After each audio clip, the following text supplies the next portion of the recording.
오늘 우리에게 주신 하나님의 말씀은 출애굽기 20장 16절의 말씀입니다.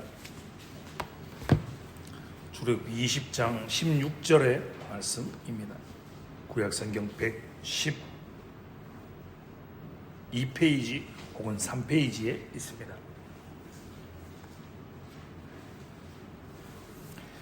(16절) 한 절의 말씀을 한 목소리로 함께 읽겠습니다. 시작. 내 이웃에 대하여 거짓 증거하지 말라. 아멘. 그리스도 안에 사랑하는 성도 여러분, 10계명 강의 10번째 시간으로 제 9계명 앞에 우리가 섰습니다. 여러분, 최근 쿠팡에서 대규모 개인정보 유출 사건이 일어났습니다. 이 사건을 보면서 여러분 어떤 생각, 어떤 마음이 드셨습니까? 저는 이 사건을 처음 접하면서 방화벽이라는 개념을 다시금 생각하게 만드는 충격적인 사건이었습니다. 처음에는 이랬습니다. 처음에는 4,500명에 불과했던 유출 규모가 순식간에 3,370만 건이라는 우리나라 전체 인구의 절반이 넘는 숫자로 수정이 되었습니다. 쿠팡의 실제 사용자, 그러니까 활성 사용자라고 하죠. 실제 쿠팡에 들어가서 로그인을 하고 물건을 사는 사람을 1,790만 명 정도로 보거든요. 그럼 남은 1,600만 명은 누구냐? 남은 1,600만 명의 유출자들은 저와 같은 5년 이내에 쿠팡을 탈퇴하거나 혹은 가입을 해놓고 실제 쓰지 않는 휴회 중인 사람들의 개인 정보까지 모두 유출된 겁니다. 여러분, 이건 단순히 그냥 숫자의 문제가 아닙니다. 유출된 것은 이름, 연락처, 주소, 직장 주소, 그리고 구매 패턴, 심지어는 공동현관의 비밀번호까지 그 한 사람의 삶을 구성하는 가장 민감하고 사적인 정보들인 겁니다. 주로 무엇을 먹고, 언제, 무슨 요일에는 무엇을 먹고, 그리고 그의 소비 패턴을 보면 가족 구성원이 어떨 것이다 라는 것이 예측이 가능하고 무엇을 소비하고 무엇에 관심을 가지고 있는지를 알 수 있는 겁니다. 자, 이러한 정보들이 해커들의 손에 들어가면 그것은 더 이상 그저 단순한 데이터로 끝나는 것이 아니라 그 사람의 안전, 그리고 프라이버시, 신뢰, 인간관계를 위협하는 무기가 되는 겁니다. 이 모든 사태의 원인은 무엇입니까? 바로 보호장치입니다. 들어보셨을 겁니다. 방화벽이라고 하죠. 파이어웨어입니다. 방화벽의 붕괴입니다. 방화벽이 무너지자 한 피해자였던 박모 씨에게 협박 메일이 왔습니다. 자신의 주소 그리고 자신의 구매 내역이 담긴 협박 메일을 받고 그가 쿠팡에 신고하면서 본 사건의 전말이 사태가 드러났던 것입니다. 방화벽이 무너지면 삶의 영역은 불길에 삼켜집니다. 말 그대로 방화벽은 불을 막는 벽이라는 겁니다. 여기까지 왔다가 이걸 넘지 못하기 때문에 그 뒤에 있는 모든 것들을 보호할 수 있는 그 방화벽이 무너진 겁니다. 그것이 무너지면 삶의 영역은 불길에 삼켜지고 마는 겁니다. 오늘 우리가 마주하는 제9계명도 이와 같습니다. 제9계명은 우리의 언어와 우리가 맺고 살아가는 관계를 보호하는 하나님께서 우리를 위해서 친히 설치하신 언어적인 방화벽이 바로 제9계명이라는 겁니다. 이 방화벽이 무너지면 사람의 명예, 그리고 사람들과의 관계, 공동체 전체가 거짓의 불길에 타버리게 됩니다. 오늘 본문입니다. 내 이웃에 대하여 거짓 증거하지 말라입니다. 자, 굉장히 짧죠? 그런데 본문의 핵심 단어는 두 가지입니다. 바로 에드. 히브리어로 에드라는 건 증인, 증언을 뜻합니다. 그리고 세케르라는 단어는 거짓, 허위, 속임, 왜곡을 의미합니다. 거짓 증인 혹은 거짓 증언을 뜻하는 거죠. 자, 이 문장을 직역하면 너는 내 이웃을 해치기 위해 거짓을 증언하지 말라입니다. 자, 여러분 기억하셔야 됩니다. 여기서 중요한 건요, 거짓말 그 자체가 아니라 그 거짓말 하는 것을 통해서 이웃에게 해를 끼치는 행위를 금지한다는 것입니다. 십계명을 계속해서 배우고 있지 않습니까? 듣고 있지 않습니까? 전체적인 대전제 맥락을 기억하셔야 됩니다. 1계명부터 4계명이 무엇입니까? 하나님을 사랑하는 법입니다. 어떻게 우리가 하나님을 사랑할 것인가?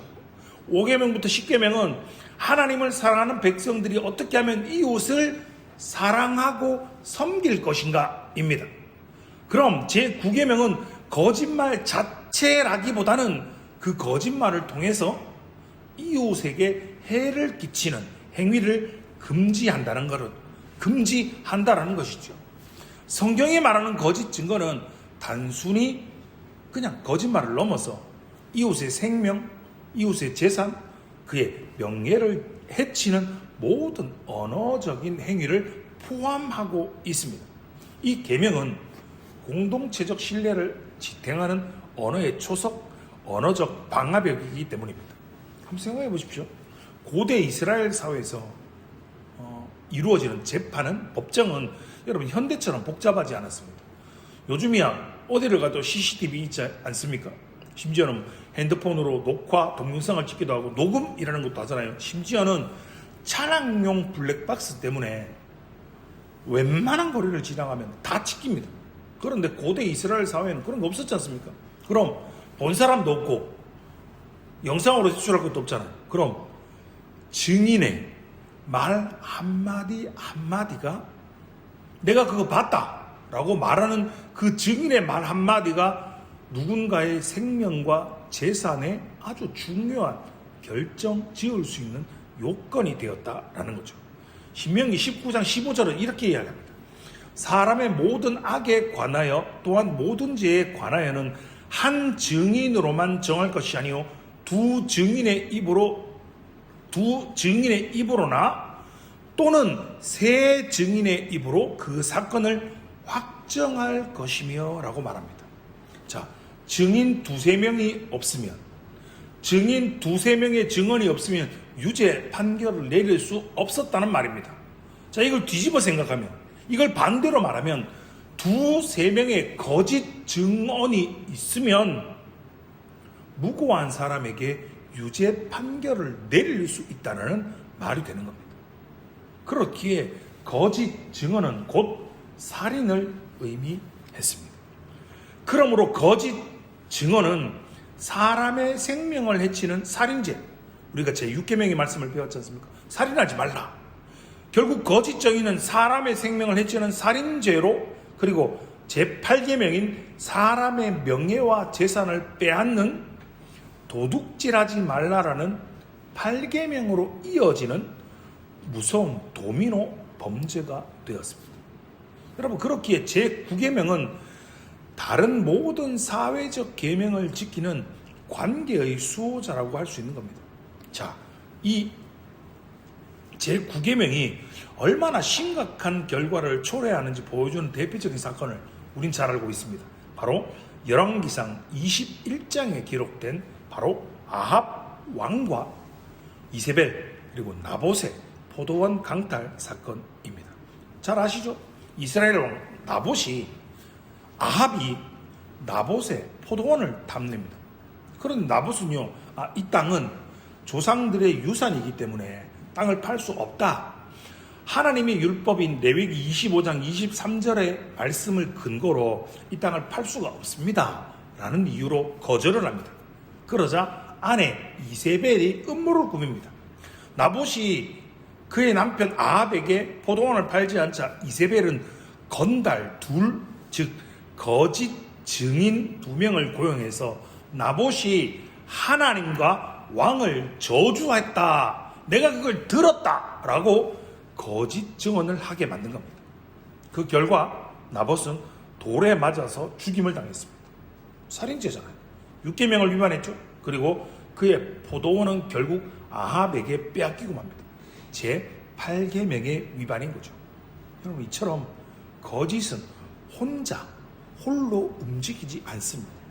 거짓은 항상 다른 계명을 무너뜨리며 죄를 연쇄적으로 생산합니다. 그래서 하나님은 제9계명을 관계의 방화벽으로 우리에게 허락해 주신 것입니다. 더 나아가서 10계명은 법정인 언어만을 다루지 않습니다. 신약과 잠언은 제9계명의 범위를 일상 언어 전체로 확장하여서 저와 여러분의 평범한 대화까지도 하나님의 심판 아래 놓습니다. 첫 번째는 이런 겁니다. 아시죠? 험담, 비방입니다. 이런 겁니다. 험담, 비방. 우리가 일상에서 행하는 가장 흔한 거짓 증인, 거짓 증거가 험담, 뒷말, 소문입니다. 잠언 18장 8절은요. 남의 말하기를 좋아하는 자의 말은 별식과 같아서 뱃속 깊은 데로 내려가느니라 라고 말합니다. 여러분, 누군가의 뒷담화는 별식처럼 달콤하고 매력적일 수도 있죠. 야고보서 3장 6절은 그렇게 혀를 불이라고 이야기합니다. 혀는 곧 불이요 불의의 세계라. 혀는 우리 주체 중에서 온몸을 더럽히고 삶의 수레바퀴를 불사르나니 그 사르는 것이 지옥 불에서 나느니라 라고 이야기합니다. 우리가 잘 알고 있는 종교개혁가 마틴 루터에게 한 사람이 찾아와서 자신이 누군가의 뒷담화, 험담한 것을 회개했습니다. 루터는 그러자 그에게 당장 지붕에 올라가서 깃털 한 자루를 바람에 날려 보내고 와라 라고 이야기를 했습니다. 그가 깃털 한 자루를 날리고 돌아오자 루터는 그에게 이렇게 이야기합니다. 이제 내가 날린 깃털을 하나도 빠짐없이 남김없이 모두 주워 와라 라고 말합니다. 그러자 그 사람은 불가능합니다. 이거 날라간 거 다 주워 오는 건 불가능합니다 라고 대답합니다. 그러자 루터가 내가 했던 험담의 말들이 바로 그 깃털과 같다. 내가 아무리 후회해도 그 말은 이미 수많은 사람에게 퍼져버려서 다시 주워 담을 수 없다라고 말입니다. 사랑하는 성도 여러분, 우리의 혀에서 나온 별식은, 우리의 혀에서 나온 누군가를 험담하는 이 말들은 마치 별식과도 같아서 잠깐 우리에게 즐거움을 주기도 하고 그럴 수도 있지만 그 말은 곧 우리의 이웃의 명예라는 숲을 태워버리는 불씨가 될 수 있다는 것을 기억하시기 바랍니다. 두 번째는 왜곡입니다. 말 왜곡을 영어로 이렇게 표현했습니다. Twisting words라고 말입니다. 말을 이렇게 비비 꼬는 겁니다. 여러분, 사실 80%에 거짓 20%. 여러분, 거짓 증거가 100% 전부 거짓일 필요는, 새빨간 거짓말일 필요는 없습니다. 어떤 말은요, 80%의 사실에 20%의 거짓말만 섞어도 그 왜곡은 치명적인 거짓 증거가 됩니다.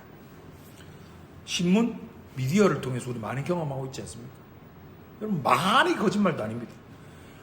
한 말, 이 말은 여기서 했던 말이고 이 말은 여기서 했던 말인데 마치 그 말을 한 곳에서 한 것처럼 40%만 편집해서 전체 맥락을 완전히 뒤집어 버리는 조작 영상과도 같습니다. 사실을 아주 조금만 비트는 거죠. 이 사람이 여기서 했고 이 사람이 여기서 했는데 분명히 그 사람이 했던 말이니까 이걸 이렇게 교묘하게 조금만 비틀어도 그 사람의 평판은 무너지고 맙니다. 우리는 상대방의 말, 행동, 그것을 의도적으로 축소하거나 혹은 과정하거나 혹은 맥락에서 떼어내서 악의적으로 전달하고는 합니다.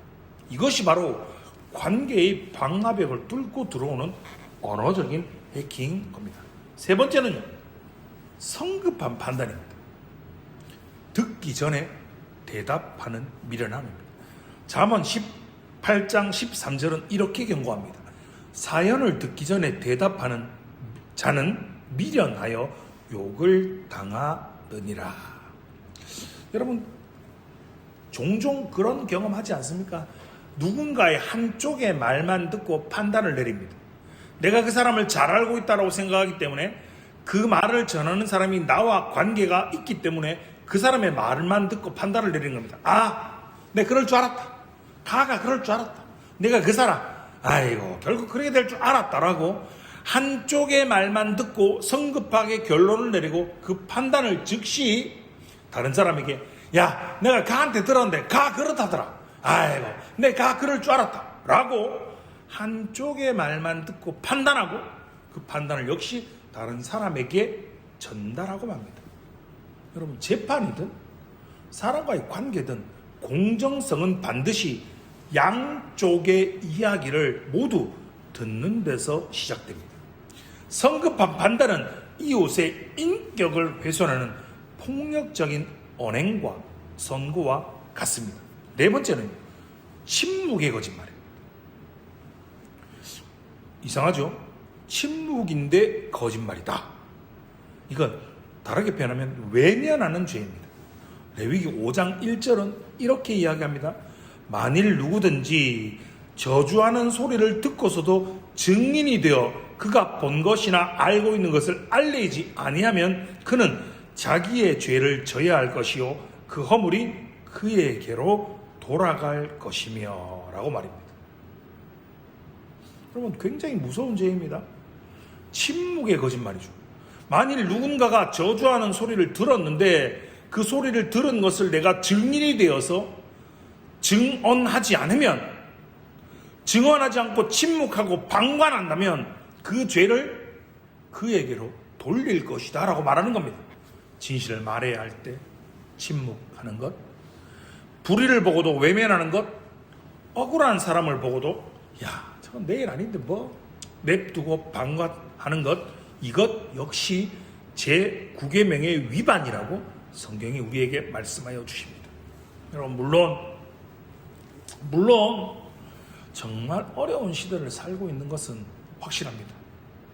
분명히 우리가 누군가를 돕기 위해서 손길을 내밀었는데 누군가에게 도움을 주려고 했는데 그것 때문에, 도와준 것 때문에, 방관하지 않고 침묵하지 않고 행동한 것 때문에 오히려 내가 손해를 입고 내가 피해를 입는 경우들이 발생하기 때문입니다. 제가 언젠가 한번 말씀드렸지 않습니까? 요즘 사람이 지나가다가 쓰러지면 뭐 해야 됩니까? 심폐소생술을 해야 되지 않습니까? 그런데 남자는 괜찮습니다. 근데 여자들을 심폐소생술 할 때 이렇게 해야 된답니다. 괜찮으십니까? 제가 당신을 심폐소생술을 하려고 하는데 내가 당신의 흉부를, 가슴을 눌러야 되기 때문에 나중에 당신이 나를 성추행범으로 고소하지 않는다는 전제를 해주셔야 내가 당신을 심폐소생술을 할 수 있습니다라고 가르친답니다. 동원 예배원을 가면, 심폐소생술을 배우면 이렇게 해야 법적 수송에 휘말리지 않는다고. 사람이 위급해서 생명이 오락가락해서 심폐소생술로 사람을 살려놨더니 돌아와서 나를 성추행했다 라고 고소를 합니다. 지나가는데 어디가 불이 났습니다.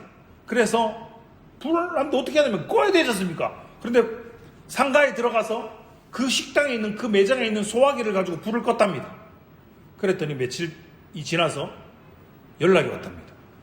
당신이 무당으로 사용한 소화기, 그 소화기 값을 청구하더랍니다. 누군가를 돕기 위해서 손을 내밀었는데 오히려 내가 고소를 당하고 내가 피해를 당하고 내가 손해를 입기 때문에 도와주면 또 피곤해진다. 도와주면 내만 괜히 손해보지 됐다 라고 방관하게 되는 겁니다. 여러분, 그럼에도 저와 여러분은, 우리 예수 그리스도를 믿는 저와 여러분은, 하나님의 백성은 진실을 수호해야 할 증인 에드의 자리로 우리를 불러주셨다는 것을 기억해야 됩니다. 진실이 훼손될 때 침묵하는 것은 곧 거짓에 동조하는 행위와 같다는 것을 기억하시기 바랍니다. 여러분, 쿠팡 유출 사건에서 우리는 개인 정보가 그저 단순한 데이터가 아니라 나의 인격, 우리의 인격의 확장인 것을 깨달았습니다. 내 정보가 털린다라는 것은 내 인격이 침해되는 것입니다. 그렇기에 성경은 더욱 강력하게 선언합니다. 언어도 그 사람의 언어가 인격의 확장이다라고 말입니다. 예수님은 마태복음 15장 11절에 이렇게 교훈하십니다. 입으로 들어가는 것이 사람을 더럽게 하는 것이 아니라 입에서 나오는 그것이 사람을 더럽게 하는 것이니라 라고 말입니다. 사람을 더럽게 하는 것의 원인을 입으로 들어가는 것이 아니라 입에서 나오는 것이라고 말씀하십니다. 마태복음 23장 36절에서는 더욱더 무서운 말씀을 하십니다. 내가 너희에게 이르노니 사람이 무슨 무익한 말을 하든지 심판날에 이에 대하여 신문을 받으리니 라고 말입니다. 여러분, 우리가 입술에 재갈을 물려야 하는 이유, 언어에 조심해야 하는 이유, 우리가 말하는 모든 말은 우리의 인격의 연장선상입니다. 우리의 심장을 드러내는 거울과도 같은 겁니다. 현관 비밀번호가, 그리고 내 주소가, 내 구매 내역 등의 이러한 개인 정보가 유출이 되면 내 육체에 피해를 안깁니다. 그런데 이웃의 명예, 평판, 관계 등의 언어적 방화벽이 붕괴가 되면 영혼이 털려서 영혼의 피해를 입게 되는 것입니다. 기업은 뒤늦게라도 보안 시스템을 강화해야 됩니다. 여러분, 올해 얼마나 많은 개인정보 유출 사건이 있었습니까? SK, KT, 어제는 U+, G마켓도 털렸다 그러고요. 안 털린 데가 없을 만큼. 그래서 우스갯소리로 한국 국민의 모든 정보는 다 털렸다라는 말은, 이런 냉소적인 표현들이 회자되고 있지 않습니까? 우리가 쿠팡에 분노한 이유가 무엇입니까? 이렇게 털렸는데 사후 어떠한 조치를 취하고 있다라는 발표를 하지 않는 겁니다. 전 우리나라 국민의 3분의 2에 해당하는 개인정보가 털렸는데 그들이 아무런 조치를 취하고 있지 않다는 것에 우리가 더욱더 분노를 하고 있는 거죠. 그러나 완전하신 하나님은 이미 우리에게 더 완전한 보안 시스템인 방화벽인 제9계명을 우리에게 이미 허락해 주셨습니다. 이제 우리는 이 9계명을 통해서 우리 자신과 우리의 공동체를 지켜가야 하는 겁니다. 성도가 세워야 할 언어 보안 시스템이 있습니다. 하나님의 백성으로서 우리는 우리의 언어 생활에 견고한 보안 시스템을 구축해야 하는 겁니다. 첫 번째는요, 정보의 검증입니다. 확인되지 않은 말은 전송하지 않는 겁니다. 여러분, 데이터를 검증 없이 전송하면 시스템 반드시 뚫립니다. 마찬가지로 확인되지 않은 사실 확인이 없는 말은 거짓 증거가 됩니다. 우리가 들은 말을 전하기 전에 반드시 묻고 확인해야 하는 겁니다. 그것이 무엇입니까? 화면을 보십시오. 이것이 내가 직접 본 사실인가? 이 말에 확실한 출처가 있는가? 라고 물어봐야 되는 겁니다. 검증되지 않은 소문은 그냥 단지 정보가 아니라 이웃과의 관계를 파괴하는 바이러스입니다. 두 번째는 들은 말을 판단이 아니라 기도로 전환하기입니다. 이걸 영적인 소화기로 표현해 보겠습니다. 여러분, 누군가의 뒷담화 소문을 들을 때 우리를 유혹하는 목소리가 있습니다. 화면을 보십시오. 야, 그 사람 이야기 좀 더 듣고 싶지 않나? 뒷담화를 더 이어가고 싶은. 그러나 성령의 음성은 다릅니다. 그 사람을 위해 기도하라. 입니다. 여러분, 소문은 불길입니다. 그러나 기도는 소화기입니다. 우리가 누군가의 흠이나 약점을 들었을 때 그것을 다른 사람에게 옮기는 순간 우리는 거짓 증거의 공범이 됩니다. 대신 그 자리에서 3초를 멈추고 그 사람의 치유와 회복을 위해서 기도하시기 바랍니다. 이것이 험담을 성화시키는 유일한 방법, 유일한 길입니다. 세 번째는 온라인 절제입니다. 단톡방 방화벽이라고 표현해 봤는데요. 여러분, 우리가 매일 정말 많이 들어가 있는 카톡방, 단톡방, 그리고 인터넷 댓글, 온라인 커뮤니티, 이곳은 언어의 산불이 가장 빠르고 통제 불가능에 번지는 곳이 바로 온라인입니다. 온라인에서는 상대방의 얼굴을, 내가 비방하는 그가 누구인지를 알 수가 없기에, 심지어는 그 댓글을 다는 나를 누군지 알 수 없고 볼 수 없기에 평소보다 2배, 아니 10배는 더 절제해야 합니다. 앞에서 대놓고 욕 잘 못하잖아요. 험담 잘 못하잖아요. 그런데 보이지 않으니까, 마주하고 있지 않으니까, 그 사람이 나를 볼 수 없고 알 수 없다고 생각하기에 쉽게 더 빨리 번지는 겁니다. 익명성이 언어의 방화벽을 너무나도 쉽게 허물어 버리고 맙니다. 여러분, 자판을 누르기 전에 마음속으로 한 번 더 검열하는 훈련이 우리에게 필요한 것입니다. 네 번째는 말하기 전 3초의 영적인 방화벽입니다. 소방대원들이 화재 발생 시에 초기 3분의 골든타임이라는 것이 있다고 합니다. 이 3분 안에, 화재 발생 3분 안에 불을 잡지 못하면 화재는 통제 불능의 산불로 크게 번질 수 있다는 겁니다. 우리의 말도 마찬가지입니다. 우리의 혀에 불이 붙기 전에 3초를 멈추고 영적인 방화벽을 세워야 합니다. 말하기 전에 스스로에게 묻는 3가지의 영적 필터를 한번 적용해 보십시다. 첫 번째는, 이 말은 사실인가? 입니다. 내가 지금 하고 있는 이 말이 진짜인가? 두 번째는, 이 말은 선한가? 내가 지금 이 뱉으려는 말이 이웃에게 덕이 되는가? 이것이 선한 것인가? 입니다. 세 번째는, 이 말이 꼭 필요한 말인가? 이 말을 하지 않고 침묵하는 것이 나은가? 라는 것입니다. 이 3초의 멈춤이 우리가 살아가는 이 사회의 관계의 붕괴를 막는 결정적인 초기 진압이 될 것입니다. 다섯 번째는요, 마지막. 이웃의 명예를 적극적으로 보호하기입니다.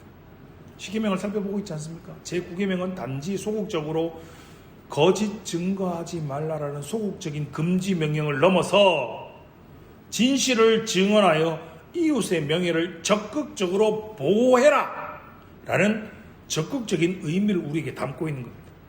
우리를 이웃의 명예 방화벽을 관리하는 관리자임을 그렇게 불러주셨음을 기억하시기 바랍니다. 네덜란드의 한 소년이 밤중에 뚝길을 걷다가 그 뚝에서 조그만 물이 새어나오는 구멍을 발견했습니다. 소년이 만약 그 구멍을 무심코 지나쳐 버렸다면 온 마을이 밤새 물에 잠기는 재앙을 맞이했을 것입니다. 소년은 밤새 자기 손가락을 그 구멍에 꽂아서 밤새도록 물을 막아냈고, 다음날 아침 모든 마을 사람들을 구했습니다. 여러분, 제9계명은 우리의 관계의 뚝이 무너지지 않도록 방관하지 않고 이웃의 명예가 조금이라도 침해받을 위험에 처했을 때 우리의 손가락으로 그 구멍을 막아내는 적극적인 의무를 우리에게 요구하고 있는 겁니다. 사랑하는 성도 여러분, 우리의 결론은 우리가 누구인가에 달려 있습니다. 우리는 그리스도의 증인입니다. 마르투스입니다. 이 증인이라는 말은 신약에서 결국 우리가 잘 알고 잘 쓰는 순교자라는 의미로 발전했습니다. 여러분, 왜 순교자가 증인입니까? 그들은 진리를 위해 자신의 생명까지도 걸었기 때문입니다. 자신의 삶 전체를 걸고서 진실을 증언하는 사람이 바로 증인인 겁니다. 하나님은 우리에게 진실을 증언하는 사람, 다른 사람의 명예를 지켜주는 사람, 공동체의 방화벽을 지키고 세워주는 사람이 되라고 우리를 불러주셨습니다. 거짓은 개인정보 유출보다 더 빨리 퍼집니다. 모함은 데이터 해킹보다 더 깊은 상처를 남깁니다. 거짓 증거는 국가적 재난보다 더 심각한 영적인 재난입니다.